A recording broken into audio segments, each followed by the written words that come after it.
Hello everyone, welcome to your channel Career Ladder.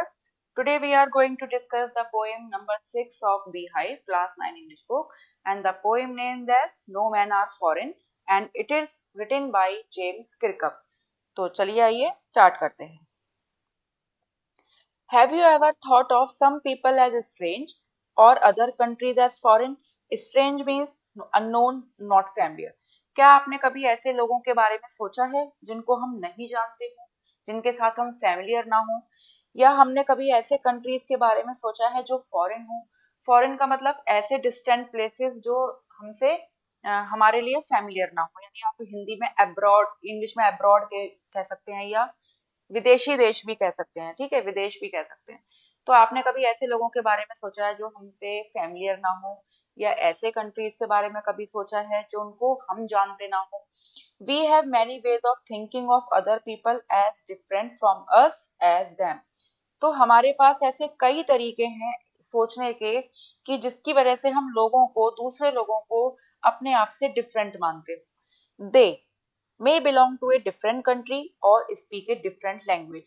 ये जो दूसरे लोग हैं जिनको हम नहीं जानते, वो डिफरेंट कंट्री के भी हो सकते हैं और ऐसा भी हो सकता है कि वो डिफरेंट लैंग्वेज बोलते हो.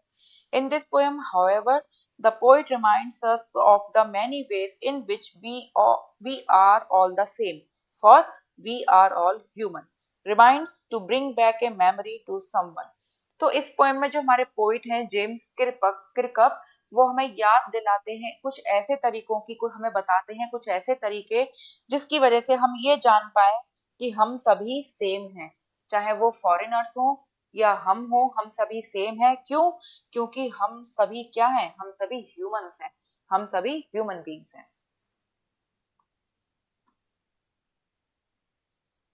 तो चलिए आइए पोएम स्टार्ट करते हैं. Remember, no men are strange, no country is foreign. Beneath all uniforms, in single body breathes, like earth, the land our brothers walk upon, is earth like this, in which we shall all lie. Remember, poet कहते हैं remember, याद रखिए, कोई भी व्यक्ति, कोई भी person strange नहीं है, कोई भी कंट्री फॉरेन नहीं है. ठीक है, यानी सभी जो व्यक्ति हैं वो कोई भी व्यक्ति स्ट्रेंज नहीं, यानी सभी फैमिलियर है. ठीक है, क्योंकि हम सभी ह्यूमन बींग्स हैं. कोई भी कंट्री फॉरेन नहीं है. क्या? क्योंकि हमारी जो धरती है वो एक ही है, हमारी जो अर्थ है वो एक ही है, उस पर कोई भी बाउंड्री नहीं है जिनको हम, जिसकी वजह से वो अर्थ है अलग अलग कंट्रीज में डिवाइड हो सके. Beneath all uniforms a single body breathes like earth. सभी यूनिफॉर्म्स के नीचे, यानी जितने भी हमने, सभी ने क्या पहनी हुई है, हमने सभी की क्लोथिंग के नीचे, सभी की यूनिफॉर्म के नीचे एक सिंगल बॉडी है जो ब्रीथ करती है. यानी हम सभी की बॉडी एक जैसी है और हम सभी एक जैसे ही सांस लेते हैं. Like us, the land our brothers walk upon is earth like this in which we all shall lie. ठीक है, तो जिस तरह से हमारे पास एक बॉडी है, उसी तरह से हम सभी ह्यूमन बीइंग के पास सेम ही बॉडी है और इसी तरह से सांस लेते हैं सभी लोग जैसे कि हम. हमारी धरती भी, हमारी अर्थ भी एक ही है जिस पर हमारे ब्रदर्स, यानी जिस तरह से हम अपनी धरती पर वॉक करते हैं, उसी तरह से हमारे सभी भाई बहन, सभी जो ह्यूमन बीइंग्स है, सभी उसी तरह से वॉक करते हैं. Is earth like this in which we all shall lie. और यही वो लैंड है, यही वो अर्थ है जिस पर हम लाइफ भी अपनी, पूरी लाइफ जो है सफर करते हैं, पूरी लाइफ जो है जीते हैं अपनी. और इसी धरती पर वी ऑल शेल लाई, और इसी धरती पर हमें एक दिन मर जाना है. हमारी डेथ, जो अल्टीमेट डेथ है, वो भी इसी धरती पर होनी है.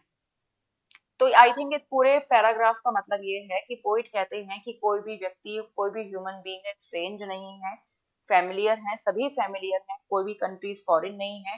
ठीक है, कोई भी बाउंड्री नहीं है जिससे हम इस अर्थ को कंट्रीज में डिवाइड कर सकें. हमारी सभी की जो बॉडी है वो सेम बॉडी है.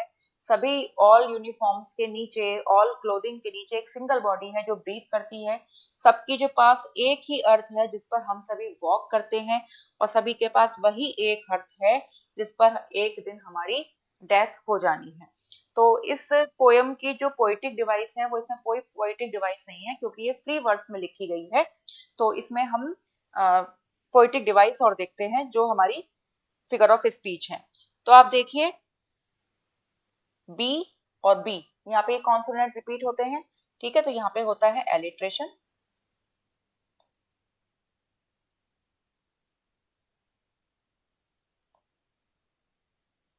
ठीक है, इसी तरह से आप देखिए यहाँ पर W और W ये रिपीट होता है, तो यहाँ पर भी क्या होता है, एलिट्रेशन। यहाँ पे लाइक आ रहा है इसलिए यहाँ पर होती है सिमली।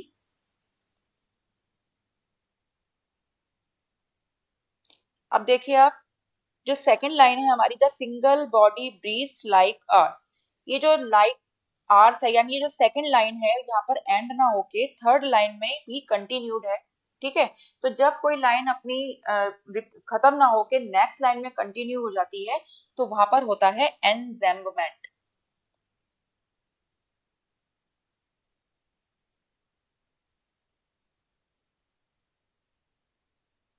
तो चलिए आइए आगे चलते हैं। They, too aware of sun and air and water, are fed by peaceful harvest, by war's long winter starved, their hands are ours, and in their lines we read a labour not different from our own. Peaceful harvest, peaceful harvest का मतलब crops grown during times of piece.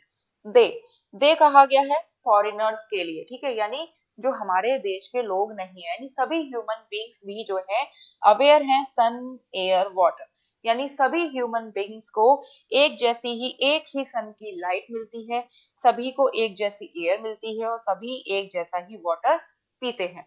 Are fed by peaceful harvest, peaceful harvest का मतलब जिस समय शांति होती है पूरी universe में, बिल्कुल पीस का टाइम होता है, जब कोई ये वॉर नहीं हो रहे होते हैं, उस समय जो हार्वेस्ट होती है, उस समय जो क्रॉप्स होती हैं, उसको पीसफुल हार्वेस्ट का नाम दिया गया है।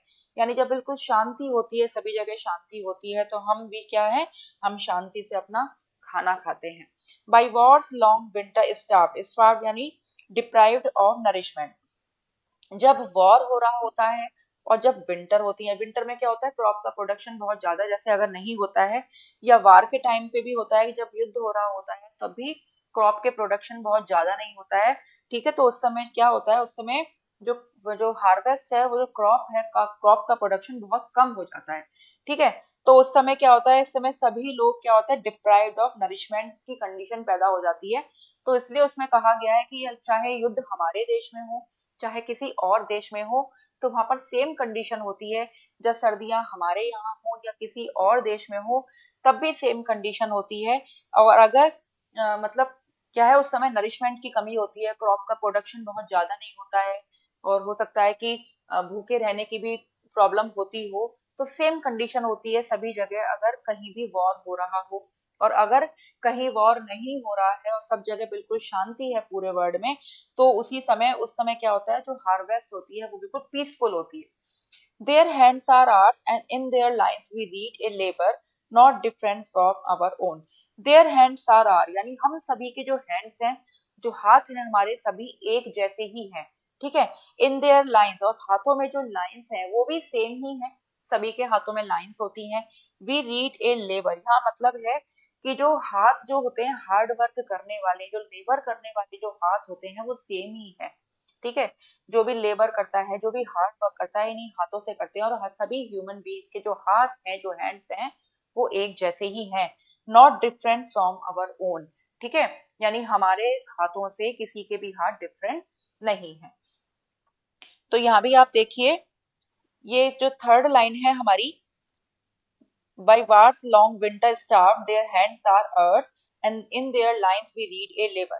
ये जो लाइन है हमारी third line, we read a labor, ये फोर्थ लाइन में कंटिन्यूड हो रही है, तो यहाँ पे भी होता है एनजेम्बमेंट।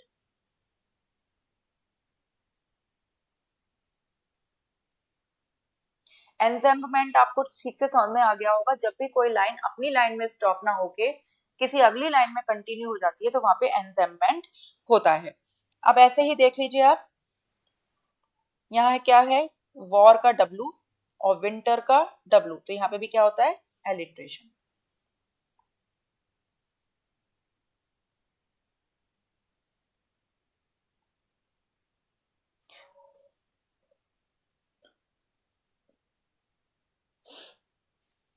Remember, they have eyes like ours that wake or sleep, and strength that can be won by love, In every land is common life that all can recognize and understand.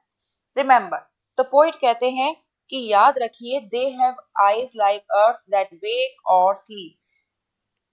दे कहा गया, आपने शुरू में ही देखा था, दे कहा गया है फॉरेनर्स के लिए, ठीक है, वो लोग जिनको हम नहीं जानते हैं। तो सभी ह्यूमन बींग्स के पास एक जैसी ही आंखें हैं, हमारे पास भी और उनके पास भी। सेम सेम तरीके से हम सोते हैं, सेम तरीके से हम जागते हैं, यानी आंखें ही बंद होती हैं और आंखें ही खुलती हैं, और आंखों से ही हम आंखें बंद करते हैं तो हम सो जाते हैं, और आंखें खोलते हैं तो हम जाग जाते हैं। And strength that can be won by love, और केवल एक स्ट्रेंथ ही है जिसे प्यार से जीता जा सकता है, ठीक है। In every land is common life, यानी हर धरती पर, यानी पूरी धरती क्या है, पूरी अर्थ, जो अर्थ है वो एक ही है, और सभी पर क्या है, पूरी अर्थ पर एक कॉमन लाइफ है, यानी सबकी जो लाइफ है वो एक तरह से कॉमन ही है, सब लिविंग बींग्स हैं तो सबकी लाइफ कॉमन है। That all can recognise and understand, और ये जो कॉमन लाइफ की जो बात है, यही बात सभी समझ भी सकते हैं और रिकॉग्नाइज भी कर सकते हैं, ठीक है। तो कहने का मतलब ये है कि सभी के पास, जिस तरह से हमने पीछे देखा कि पोइट कह रहे हैं कि सभी के हैंड्स बिल्कुल एक जैसे हैं, सभी एक जैसा हार्ड वर्क करते हैं, उसी तरह से सभी के पास एक जैसी आईज हैं जो सोती हैं और जागती हैं, और स्ट्रेंथ है जिसको प्यार से जीता जा सकता है, और पूरी अर्थ पर एक ही कॉमन लाइफ होती है जिसे हम समझ सकते हैं, ठीक है। तो यहाँ पर भी आप देखिए, ये लाइन जो होती है, that eyes like ours that wake और स्लीप, और ये लाइन जो है, that can be won by love, ये कंटिन्यूड है नेक्स्ट लाइन में। तो यहाँ पर भी होता है एनजेम्बमेंट,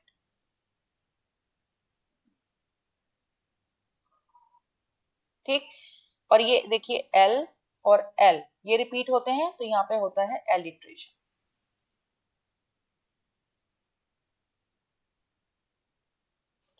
और आपने फर्स्ट संज्ञा में देखा होगा, फर्स्ट संज्ञा का जो फर्स्ट वर्ड है दैट इज रिमेम्बर, और हाँ हम यहाँ देखिए थर्ड में भी आता है रिमेम्बर, और आप नेक्स्ट पैराग्राफ में भी देखिए क्या है, रिमेम्बर।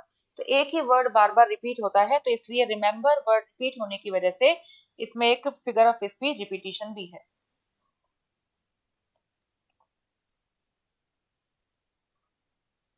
तो चलिए आगे चलते हैं।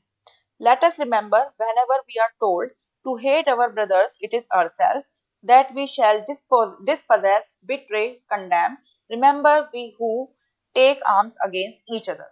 Let us remember. तो पोइट कहते हैं कि हमें ये याद रखना चाहिए कि whenever we are told, कि जब हमसे कभी बताया जाता है, जब हमें कभी कहा जाता है to hate our brothers, कि अपने ही भाइयों से हेट करो, या अपने ही भाइयों से हेट करने का मतलब है कि अपने और जो ह्यूमन बींग्स हैं, ठीक है, और दूसरे कंट्रीज के जो रहने वाले हैं, वहां के रेजिडेंट्स हैं, उनके लिए कहा गया है आवर ब्रदर्स, ठीक है।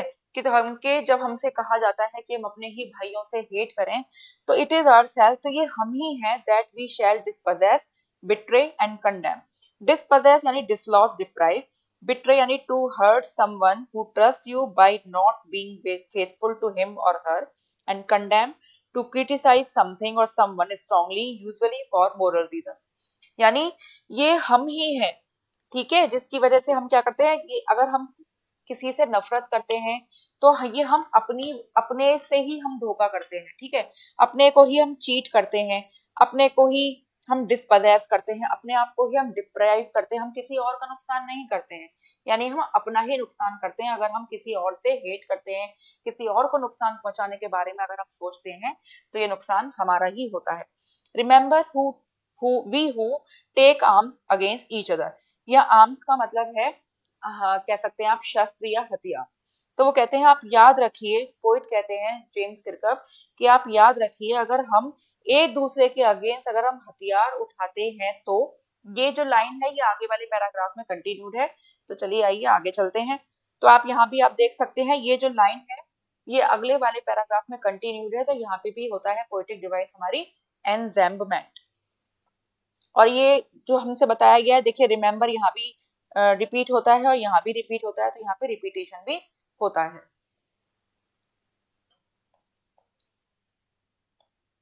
It is the human earth that we defile. Our hells of fire and dust outrage the innocence of air that is everywhere our own. Remember, no men are foreign and no countries strange. Defile यानी make dirty, pollute. and outrage the innocence of, violate the purity of. तो last line थी हमारी, remember we who take arms against each other. तो poet कहते हैं कि अगर हम एक दूसरे के खिलाफ, अगर हम ह्यूमन बीइंग्स एक दूसरे के खिलाफ शस्त्र शस्त्र या हथियार उठाते हैं, उनको इस्तेमाल करते हैं, तो it is the human earth that we defile. तो ये अर्थ जो है, जिसको हम मदर अर्थ कहते हैं, जो ह्यूमन अर्थ है, उसको हम पॉल्यूट करते हैं। अब ऐसा क्यों है? क्योंकि भाई जब शस्त्र वगैरह उठाएंगे तो खून खराबा होगा, इसकी वजह से क्या होगी, जो हमारी अर्थ है वो पॉल्यूट हो जाएगी। Our hells of fire and dust outrage the innocence of air that is everywhere our own. Our hells of fire and dust, यानी जब युद्ध होगा या हम किसी के खिलाफ हथियार उठाएंगे तो क्या होगा, फायर यानी आप कह सकते हैं कि धुआं भी उठेगा, डस्ट भी उठेगी, जिसकी वजह से क्या होगा, प्योरिटी जो है वायोलेट होगी एयर की, यानी जो एयर जो सभी को मिलती है, साफ सुथरी जो क्लीन एयर मिलनी चाहिए वो नहीं मिलेगी, वो भी डिफाइल हो जाएगी, वो भी पॉल्यूट हो जाएगी। That is everywhere our own. ठीक है, यानी जो धरती जो एयर है वो सभी जगह है, सभी पूरे एनवायरनमेंट में एक जैसी ही एयर मिलती है, चाहे हम हो, हमारा कंट्री हो, चाहे दूसरा कंट्री हो, चाहे कहीं के भी ह्यूमन बींग्स हो, कहीं के भी लिविंग बींग्स हो, सबको एक जैसी एयर मिलती है। Remember no man are foreign and no countries strange. अब दोबारा से जो पोइट हमारे कहते हैं, इस पोएम का एंड करते हैं इसी लाइन से कि याद रखिए नो मैन आर फॉरेन, कोई भी व्यक्ति फॉरेनर नहीं है, ठीक है, कोई भी व्यक्ति विदेशी नहीं है, यानी सभी एक जैसे ही हैं, all are the same. And no countries strange, और कोई भी देश स्ट्रेंज नहीं है, कोई भी देश अनफेमिलियर नहीं है, यानी कोई भी बाउंड्री नहीं है इस अर्थ पर जिसकी वजह से हम अर्थ को कंट्रीज में डिवाइड कर सकें। तो यहाँ भी आप देखिए जो लास्ट लाइन थी हमारी कि remember who we who take arms against each other that is continued with it is the human earth that we defile. और यहाँ पर भी देखिए dust outrage the innocence of air, ये वाली जो लाइन है ये अगली लाइन में कंटिन्यू हो रही है, तो यहाँ पे होता है एनजेम्बमेंट।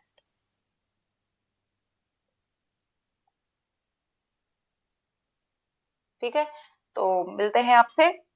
अब हम इसके आपसे इसकी पोयम को और अच्छी तरह से हमारी समझ में आ जाएगा अगर हम इसकी समरी और देख लेंगे, तो ये आपको पोयम आपको बिल्कुल क्लियर हो जाएगी और इसके आंसर्स आपको लिखने में आपको ये समरी जो है हेल्प करेगी।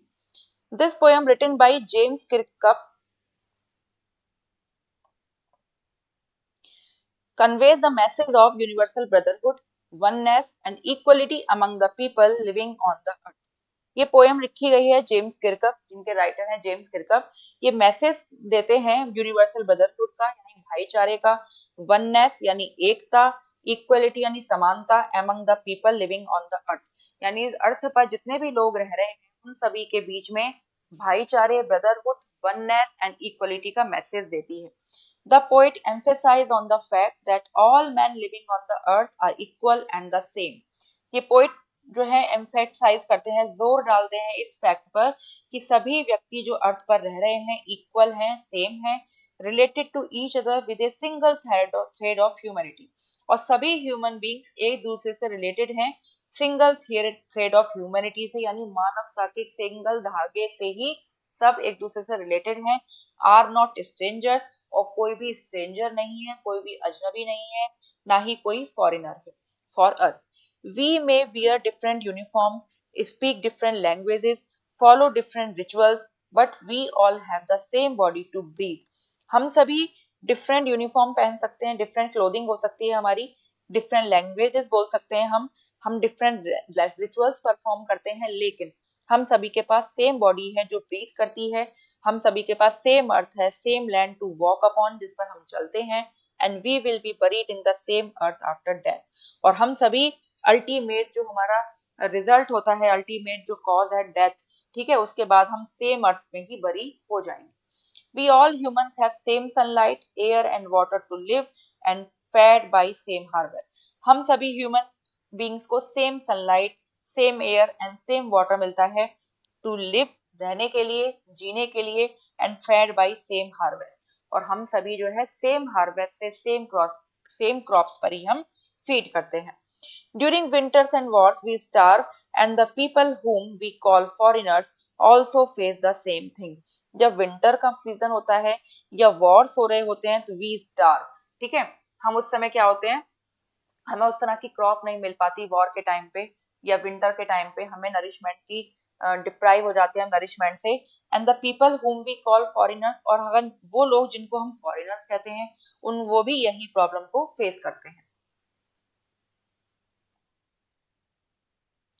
They have the same hands as ours, and they work hard like us, and there is no difference among the people belonging to different countries. They यानी जो फॉरेनर्स जिनको हम कह रहे हैं, ठीक है, यानी दूसरे कंट्रीज के जो लोग हैं, उनके हाथ उनके हैंड्स भी ऐसे ही हैं जैसे हमारे पास, वो भी हमारी तरह ही हार्ड वर्क करते हैं। और हम among the people belonging to different countries, और डिफरेंट डिफरेंट कंट्रीज के लोगों के बीच में कोई भी डिफरेंस नहीं होता। Further, the poet says that God has given us same eyes to sleep and wake up. तो पोइट कहते हैं कि गॉड ने हमें सेम आईज दी है सोने के लिए और जागने के लिए भी। God bestowed us the same strength that can be won by love, not by hatred. तो गॉड ने हमें सेम स्ट्रेंथ दी है जिसको हम प्यार से जीत सकते हैं, नफरत से नहीं। Our life is common wherever we live, and we can recognize and understand this fact to become united. हमारी जो सभी की लाइफ है वो बिल्कुल कॉमन है जहां पर भी हम कहीं रहते हैं, ठीक है, और इस फैक्ट को हम समझ सकते हैं टू बिकम यूनाइटेड, ताकि हम एक साथ यूनाइटेड होकर रह सकें। The poet says that when someone provokes us against other country, we deprive, cheat and criticize ourselves. Poet कहते हैं कि जब कोई भी हमें प्रोवोक करता है, कोई भी हमें उकसाता है किसी दूसरे देश के खिलाफ शस्त्र उठाने के लिए या हथियार उठाने के लिए, तो हम अपने आप को ही डिप्राइव करते हैं और अपने आप को ही चीट एंड क्रिटिसाइज करते हैं। It's we who pick the weapons against each other and harm the humanity, और ये हम ही हैं जो वेपन्स उठाते हैं एक दूसरे के खिलाफ और ह्यूमैनिटी को नुकसान पहुंचाते हैं। And when we pick a weapon against anyone, we defile the earth with the blood, और जब कभी भी हम किसी के भी अगेंस्ट वेपन उठाते हैं तो हम एक तरह से हम अर्थ को पॉल्यूट करते हैं with the blood. When the war takes place, there is fire, death and blood everywhere, which pollutes the air and earth. और जब कभी भी युद्ध होता है कहीं भी, ठीक है, तो वहां पर धुआं यानी आग भी होती है, फायर भी होती है, डेथ भी होती है, और हर जगह क्या होता है, ब्लड होता है, जिसकी वजह से अर्थ और एयर पॉल्यूट हो जाती है। So we should always remember that no man are foreign and no country is strange, as we are all the same. तो इसलिए हमें ये बात हमेशा याद रखनी चाहिए कि कोई भी व्यक्ति फॉरेनर नहीं है, यानी सभी ह्यूमन बींग्स हैं और सभी इक्वल हैं, सभी सेम हैं। And no country is strange, और कोई भी जो कंट्री है वो अनफेमिलियर नहीं है। और ऐसा क्यों? Because we are all the same, क्योंकि हम सभी इक्वल हैं, हम सभी सेम हैं, and moreover we are all human beings. तो आपको ये एक्सप्लेनेशन, आपको ये आंसर सीखने में आपको और ये पोएम समझने में आपको बहुत हेल्पफुल होने वाली है। तो मिलते हैं आपसे नेक्स्ट वीडियो।